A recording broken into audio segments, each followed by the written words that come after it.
Want to know how to get 3 stars in Raid Shadow Legends? So after every match you get a rating or a star rating. So in this video I'm going to show you how you can easily get a 3-star rating in just under a minute. So let's get straight to it. Now first things first, what you need to know is Raid Shadow Legends actually has a timing rule in order to get stars. So if you pause it, which is on the top right side, you should be seeing this stars right here on the bottom. So for 3 stars you need to clear the stage with 2 or fewer champions within 10 minutes. So you can also clear the stage without losing a champion and you'll get 2 stars, and with just simply clearing a stage you'll get 1.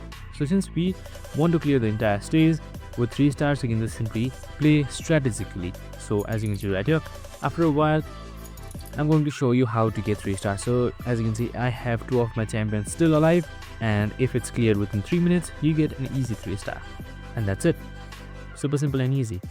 So as you can see right here, you get 3 stars off top. Make sure to like, subscribe and tune in with us for more of these similar videos. See you in the next one.